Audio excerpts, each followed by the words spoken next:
필립 얀시가 쓴 놀라운 하나님의 은혜라고 하는 책에 나오는 실화입니다. 미국 시카고에서 밑바닥 인생을 살아가는 사람들을 상대로 일하는 사람에게 한 창녀가 찾아왔습니다. 집도 없고 몸은 병들고 찢어지게 가난해서 어린 딸 하나를 먹여 살릴 수 없는 처지였습니다. 여인이 울면서 말하기를 자신은 마약을 사기 위해서 어린 딸을 그동안 남자들에게 팔아왔다고 합니다. 이야기를 들은 사람은 너무 기가 막혀가지고 무슨 말을 해야 할지를 몰랐습니다. 겨우 정신 차리고 말하기를 교회 가서 도움을 받을 생각을 해보지는 않았습니까? 그러자 여인이 혐오감을 가지고서 말을 합니다. 교회요? 그딴 곳에 뭐하러 가요? 그렇잖아도 비참해 죽겠는데 가면 교인 일하는 사람들 때문에 더 비참해질 것입니다. 저는 책을 읽으면서 그 마지막 부분의 여인의 말에 심히 마음이 아팠습니다.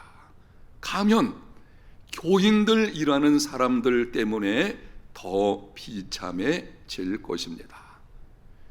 2000년 전에 예수님께서 이 땅에 계실 동안에는 이러한 밑바닥 인생을 살아가는 사람들을 영접하시고 함께 하시고 격려하시고 그들의 희망이 되셨습니다. 그런데 오늘날 교회를 보게 되면 이런 밑바닥 인생을 살아가는 사람들을 그리 환영하지 않는 분위기가 많이 있는 것을 볼 수가 있습니다. 여러분, 왜 이렇게 된 것입니까? 교회를 이루고 있는 성도들이 교회가 무엇인지를 올바로 알지 못하기 때문입니다.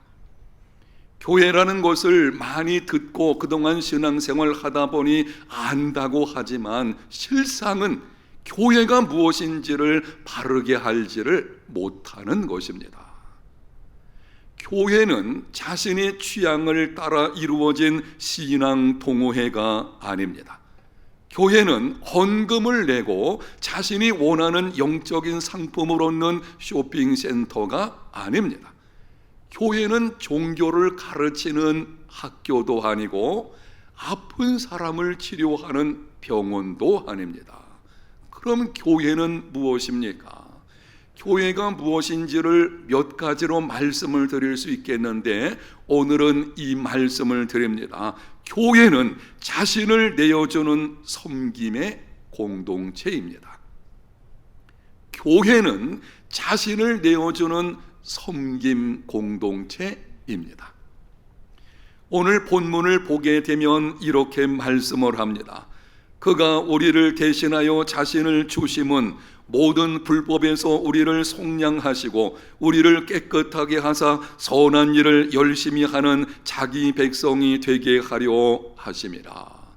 예수님께서 우리를 위하여 자신을 내어 주셨습니다. 모든 불법에서 우리를 속량하시고 깨끗하게 하시려고. 왜 그렇게 하시는 것입니까? 목적이 무엇인지를 마지막 부분에서 언급합니다. 선한 일에 열심하는 자기 백성이 되게 하시려는 것입니다. 선한 일, 곧 예수님께서 우리를 위하여 자신을 내어주신 것처럼 우리도 이웃을 위해서 자신을 내어주는 섬김의 삶을 살게 하시려는 것입니다. 자신을 내어주는 섬김 공동체란 구체적으로 어떤 것입니까? 자신을 내어주어야 한다. 자신을 내어준다는 것은 어떤 뜻입니까? 섬김 공동체가 되어야 한다. 어떻게 하는 것이 그러한 모습일 것입니까? 몇 가지 말씀을 드립니다. 첫 번째는 외적인 조건들을 내려놓고 섬기는 공동체입니다. 교회는 신분, 출신, 학력, 외모, 소유, 재능 등 사람의 외적인 모든 조건을 내려놓고 섬기는 공동체입니다. 자신을 내려놓는다고 하는 것은 자신이 지금까지 가지고 있던 신념을 내려놓는 것이요, 또한 그것과 관련해서 세상 사람들이 자랑하는 것들, 외적인 조건을 보고서 판단하고 성공의 기준을 거기에 두게 되어지죠. 바로 그러한 것들을 다 내려놓고 섬기는 것이 바로 그게 교회 공동체의 모습입니다. 사도행전을 보게 되면 안디옥 교회가 나옵니다. 안디옥 교회는 당시 세상에 강력한 선한 영향력을 끼치는 교회였습니다. 죄와 죄의 비참으로 어두워진 세상 속에 예수 그리스도의 복음으로 희망을 심어준 교회, 바로 안디옥 교회였습니다. 안디옥 교회가 어떤 교회였기에 당시 세상에 희망을 주는 교회가 된 것입니까? 사도행전 13장 1절에 이렇게 기록을 합니다. 안디옥 교회에 선자들과 교사들이 있으니 곧 바나바와 니게르라 하는 시몬과 구레네 사람 루기오와 분봉왕 헤롯의 젖동생 마나헨과 및 사울이라. 안디옥 교회를 이끌어가는 지도자 5사람을 언급합니다. 그런데 내용을 주목해서 보게 되면 5사람 중에 2사람은 이름만 언급을 하고 다른 3사람의 경우에는 그 사람의 특징에 관해서 언급을 합니다. 보통 성경에 기록하게 되면 이름만 기록하는 경우들이 많습니다. 안디옥 교회를 이끌어가는 지도자들은 이런 사람들이었다, 이름만 언급해도 되는데 이 3사람에게 구태여 그 사람이 가지고 있는 어떤 특성에 관해서 언급한 것은 안디옥 교회가 어떤 교회인지를 보여주려는 것입니다. 이 사람들이 어떤 사람인지를 한번 살펴봅니다. 바나바는 예루살렘 교회에서 특별히 파송한 지도자입니다. 니게르라 하는 시므온 이렇게 기록만 해도 충분한 것을 앞에 니게르라 하는, 이 니게르라고 하는 말은 피부색이 검은 사람이라는 뜻입니다. 시므온은 아프리카 대생의 흑인으로 여겨집니다. 구레네 사람 루기오, 구레네는 북아프리카에 있었습니다. 루기오는 다른 지방 사람입니다. 헤롯의 젖동생 마나엔, 헤롯은 당시 왕권과 관련되어 있는 사람이죠. 젖동생이라는 말은 어렸을 때부터 함께 자란 사람이라는 뜻입니다. 마나헨은 헤롯의 왕권과 관련이 있는 상당한 권력을 가지고 있는 사람이었습니다. 사울은 우리가 알고 있는 대로 뛰어난 학문을 가진 사람이었고 과거의 교회를 심히 핍박했던 과거가 그리 좋지 못한 사람이었습니다. 예루살렘 교회에서 파송받은 사람, 피부색이 검은 사람, 타지방 출신의 사람, 상당한 권력을 가진 사람, 뛰어난 학문을 가진 사람, 과거가 좋지 않은 사람, 이 모든 사람이 안디옥 교회 안에서 용납되었고 리더로 세움을 입었습니다.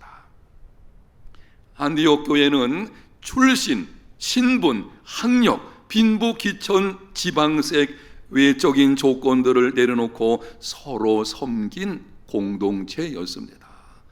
세상에 희망을 주는 교회가 되려면 모든 외적인 조건들을 내려놓고 서로 섬기는 공동체가 되어야 합니다.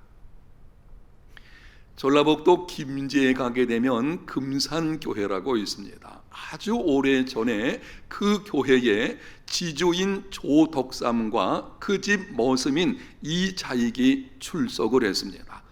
이 2사람이 교회 안에서 열심히 신앙생활을 하고 봉사를 하게 되었고 1907년 장로 선거가 있게 되었습니다. 공교롭게도 지주인 조덕삼과 머슴 이자익 2사람이 후보로 올라오게 되었습니다. 조덕삼은 당시 김제 최고 갑부였습니다. 금산교회 교회당을 지을 때의 그 땅을 기증한 사람이었습니다. 그리고 교회 재정 상황의 거의 대부분을 담당을 했습니다. 그러나 이자익은 경상남도 마산 출신의 외진이었어요. 그리고 신분이 집의 머슴이었습니다. 사람들이 생각하기를 틀림없이 조덕삼이 장로가 될 것이다. 투표 결과는 주인인 조덕삼이 떨어지고 머슴인 이자익이 당선되었습니다. 교인들이 당황해가지고 술렁거릴 때에 조덕삼이 자리에서 일어나서 이렇게 말을 했습니다. 우리 금산교회는 참 훌륭한 일을 해냈습니다. 저희 집에서 일하고 있는 이자익은 저보다 신앙의 열의가 대단한 사람입니다. 참 감사합니다. 나는 하나님의 뜻을 겸허히 받아들여 이자익 장로를 잘 받들고 더욱 교회를 잘 섬기겠습니다. 후에 조덕삼도 장로가 되었는데요, 조덕삼 장로는 평생 동안을 이자익 장로를 지지해 주었고, 이후에 이자익 장로가 평양신학교에 가서 공부하도록 만들어 주었고 모든 학자금과 생활비를 다 지원해 주었습니다. 그리고 이자익이 공부를 마치고 났을 때에 그를 금산교회 담임 목사로 청빙을 해서 겸손히 그를 섬겼다고 합니다. 출신과 신분과 빈부와 모든 외적인 조건을 뛰어넘어서 자신을 내어주며 교회를 섬긴 조덕삼 장로님과 외적인 조건보다는 하나님의 뜻을 따라서 행한 금산교회, 이것이 세상에 희망을 주는 교회의 모습입니다. 두 번째는 자신의 소유를 내어주며 섬기는 공동체입니다. 자신을 내어준다는 것은 자신의 소유에 대한 하나님의 주권을 인정하고 내어주는 것입니다. 내가 지금 가지고 있는 모든 소유는 하나님께서 내게 맡겨주신 것이요, 하나님께 주권이 있다는 것을 인정하고 그것을 하나님의 뜻과 하나님의 방법을 따라서 내어드리는 것, 바로 그것이 자신을 내어주는 것입니다. 신약성경 복음서를 보게 되면 39가지의 예수님의 비유가 있습니다. 그 중에 무려 11가지가 돈에 관한 비유입니다. 여러분이 누가복음서를 펴서 읽어보게 되면 장을 넘길 때마다 돈과 관련된 대화들이 있는 것을 볼 수가 있습니다. 예수님은 다른 것보다도 이 돈에 관해서 굉장히 관심을 가지고 많은 말씀들을 하셨습니다. 여러분, 왜 그렇게 했습니까? 예수님이 돈이 필요한 분도 아니신데 왜 그렇게 이 돈, 재물에 관한 말씀들을 많이 하신 것입니까? 돈은 내 인격과 신앙을 보여주기 때문입니다. 돈 앞에 섰을 때에 그 사람의 인격과 신앙이 드러나게 됩니다. 어떤 인격의 사람인지, 어느 정도 성숙한 신앙의 사람인지를 알려고 한다면 다른 거 볼 거 없습니다. 그 사람이 돈을 어떻게 사용하느냐를 보면 알 수 있습니다. 여러분, 그러므로 소유에 대한 하나님의 주권을 인정하고 내어주는 것이 곧 자신을 내어주는 것입니다. 자기가 가지고 있는 소유를 내어줌이 없다면 그 사람은 결코 자신을 내어주는 것이 아닙니다. 유명한 종교개혁자 마르틴 루터가 이렇게 말을 했습니다. 3가지 회심이 필요하다. 가슴의 회심, 정신의 회심, 그리고 돈 지갑의 회심이다.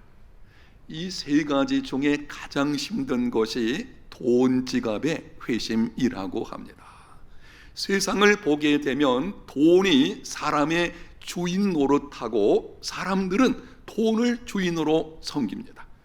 세상에서 돈은 힘과 영향력과 권세의 상징입니다. 너무 많은 사람이 돈을 최고로 생각합니다. 그러다 보니 돈 지갑의 회심이 그렇게 어렵습니다. 그리스도인들 가운데서도 이렇게 행하는 사람들이 있습니다. 하나님, 내 삶을 하나님께 전부 드립니다. 다만 한 가지, 돈 문제만은 건드리지 마십시오. 그래서 이 돈에 대한 설교를 하게 되면은요, 아주 불편하게 생각을 합니다. 인기가 없습니다. 돈에 대해서 설교하기만 하면 그것 때문에 시험에 드는 경우도 있는 것을 보게 됩니다. 여러분, 그러나 명심하십시오. 호주머니가 회심하지 않는 자의 회심은 믿을 수 없습니다. 여러분에게 한번 질문할 때에 정직하게 속으로 대답을 해보시기를 바랍니다. 여러분의 돈 지갑은 회심했습니까? 이 돈 지갑이 회심한다는 뜻은 이런 것입니다. 예수 믿기 전에는 이 모든 것이 내 것으로 여겼어요. 예수 믿은 후에는 이제는 나의 것이 아니고 하나님의 것이요, 나는 잠시 맡은 것이라는 것을 알고 있는 것입니다. 예수 믿기 전에는 나만을 위해서 그 모든 것을 썼습니다. 그러나 이제는 예수 믿고 나서 주님께서 나를 위해서 자신을 내어주신 것처럼 이제는 가난한 사람, 고통 가운데 있는 사람, 소외된 사람들을 위해서 기꺼이 나누는 삶을 살아가는 것입니다. 바로 이것이 돈 지갑의 회심입니다. 야고보가 그의 서신에서 이렇게 말씀을 했습니다. 만일 형제나 자매가 헐벗고 일용할 양식이 없는데 너희 중에 누구든지 그에게 이르되 평안히 가라, 덥게 하라, 배부르게 하라 하며 그 몸에 쓸 것을 주지 아니하면 무슨 유익이 있으리요? 이와 같이 행함이 없는 믿음은 그 자체가 죽은 것이라. 굶주림 가운데 있는 사람을 보았을 때에 가서 좀 배부르게 먹으십시오. 평안히 가시고 좀 몸을 좀 덮이십시오. 아니, 지금 그 사람에게 필요한 것은 작은 것이라도 먹을 것이잖아요. 그렇다면 내게 그 먹을 것을 줄 수 있다면 그것을 나누는 것이 진정한 믿음이죠. 우리는 말로만 끝날 때가 있는데요, 말로 끝나는 믿음은 진정한 믿음이 아니고, 진정한 믿음이 아니면 영향력이 없고, 영향력이 없다면 세상에 희망을 줄 수 없습니다. 세상에 희망을 주는 교회가 되려면 소유에 대한 하나님의 주권을 인정하고 내가 소유한 것을 실제로 나누는 삶이 되어야 합니다. 사랑하는 여러분, 받은 은혜는 반드시 이웃에게로 흘려보내야 합니다. 아멘. 내가 받은 은혜를 나만 받아서 누린다면 얼마 지나지 않아서 썩어버리게 돼요. 오히려 그 받은 은혜가 내 인생을 불행하게 만들 수도 있는 것입니다. 은혜는 받은 대로 이웃에게 흘려보내야 되고, 흘려보내면 새로운 은혜가 우리 안에 물밀듯 몰려오게 되어질 것이고, 은혜 위에 은혜가 더해지는 삶이 이루어지게 되는 것입니다. 교회에서 진행하는 여러 가지 행복 나눔에 참여하십시오. 교회 안에서 이루어지는 이런 일들이 아니더라도 여러분의 평생 동안 살아가시면서 가지고 있는 것을 가난한 사람, 소외된 사람, 고통 중에 있는 사람들에게 나누며 살아가는 삶이 되시기를 축복합니다. 나누면 풍성해지게 되어 있어요. 나누면 먼저는 내 심령이 풍성해지고요, 그것을 통해서 받는 사람이 희망을 갖게 됩니다. 우리 교회에서 이러한 일들을 여러 가지를 하는 이유는 다른 것이 아니죠. 그 힘든 가운데, 절망 가운데 있는 사람들에게 희망과 용기를 주는 것입니다. 그래서 그들이 이런 생각이죠. 그래도 세상은 살만하구나. 이게 중요한 거예요. 너무 힘든 가운데 있는 사람은 살 소망이 없어요. 그러나 이런 사랑의 손길을 통해서 세상은 그래도 살만하구나, 용기를 갖게 되고 희망을 품는 바로 그 일을 하고 있는 공동체가 교회인 것이고, 우리가 일에 헌신하게 될 때에 바로 세상에 희망을 주는 교회가 되는 것입니다. 세 번째는 자기 의와 자기 유익을 구하지 않으며 섬기는 공동체입니다. 자신을 내어드린다고 하는 것은 자기 의와 자기 유익을 구하지 않는 것입니다. 주어진 일을 하면서도 자기의나 자기 유익을 구하는 경우가 있습니다. 내가 이것을 함으로 뭔가를 얻으려고 하는 것, 그리고 내가 그것을 함으로 인해서 다른 사람보다 자신을 더 낮게 여기려고 하는 것, 이게 자기의거든요. 그것을 다 내려놓고 섬기는 공동체만이 하나가 될 수 있고, 그 하나 되는 공동체가 세상에 희망을 주게 되는 것입니다. 교회다운 교회, 세상에 희망을 주는 교회가 되려면 교회를 이루는 우리가 자기의와 자기 유익을 내려놓아야 됩니다. 오직 모든 것이 하나님의 은혜임을 알고 하나님의 영광만 구하고 하나님께 영광 돌리는 삶이 되어야 합니다. 여러분의 이해를 돕기 위해서 자기의, 자기 유익을 구하는 것이 어떤 것인지 조금 더 설명드리면 이렇습니다. 나는 열심히 봉사하는데 아무개 집사는 주일날 한 번 딱 예배 드리는 것으로 끝나는 것을 보니 내가 그 사람보다 영적으로도 뛰어나다. 은근히 자기를 내세우는 것, 이게 자기의입니다. 나는 이 교회를 위해서 지금까지 많은 수고를 했으니 교회는 마땅히 나를 대접해 주어야 한다. 자기 공로를 내세우는 것, 바로 이것이 자기 유익을 구하는 것입니다. 나는 기도를 많이 하기 때문에 우리 가정 자녀는 잘 되고 아무개 집사는 기도하지 않으니 자녀들이 그 모양이지, 바로 이것이 자기의에 빠진 것입니다. 이런 비교의식이 바로 자기의에서 나오는 것이거든요. 교회다운 교회가 되려면 이러한 자기의와 자기유익을 구하는 것을 내려놓아야 합니다. 모든 것이 하나님의 은혜임을 알고 오직 하나님의 영광만 구하고 하나님께 영광 돌리는 삶이 되시기를 바랍니다. 오래전에 서울에 있는 어떤 교회가 몸살을 앓게 되었는데요, 그 이유는 은퇴하신 원로 목사님이 교회가 자신에 대해서 대접하는 것을 소홀히 한다고 하는 이 불평으로 시작이 되었습니다. 내가 이 교회를 세웠고 그동안 교회를 이만하게 부흥시켰는데 10,000명이 넘는 교회였거든요. 어떻게 나를 이렇게 소홀하게 대접을 할 수 있겠나. 그러다 보니 새로 부임한 담임 목사와 갈등이 이루어지게 되었고, 교회에서는 담임 목사 편 그리고 원로 목사 편 이렇게 나누어져서 다툼을 벌이니 그 중에서 교인들 가운데 힘든 사람들이 꼭 내가 이 교회만 다녀야 될 수 있겠나, 그래가지고 수천 명이 다른 교회로 갔다고 하는 이야기를 들은 적이 있습니다. 성경은 공로의식과 자기의를 철저하게 배격합니다. 내가 이 교회를 세웠고 내가 지금까지 이만하게 부흥을 시켰다? 아니에요. 내가 한 것이 아닙니다. 하나님이 나를 통해서 이 교회를 세우신 것이고 하나님이 나를 통해서 이만하게 부흥시켜 주신 것입니다. 하나님이 하신 것입니다. 그래서 우리는 하나님 나라에서 전심으로 수고한 후에도 이 고백밖에는 없어요. 하나님이 하셨습니다. 모든 것은 하나님의 무엇입니다? 은혜입니다. 그래서 오직 하나님의 영광을 구하고 그분께 영광 돌리는 것, 바로 이것이 자신을 내어주면서 섬기는 공동체를 이루어 가는 것입니다. 교회가 하나 되고 세상에 희망을 주는 교회, 교회다운 교회가 되려면 자기의와 자기 유익을 내려놓아야 합니다. 교회가 무엇입니까? 교회는 자신을 내어주는 섬김 공동체입니다. 이러한 우리 해운대 제일교회 될 수 있도록 오늘 주신 말씀을 겸손히 순종하며 살아가는 저와 여러분 우리 모두가 다 되시기를 예수님 이름으로 축복합니다.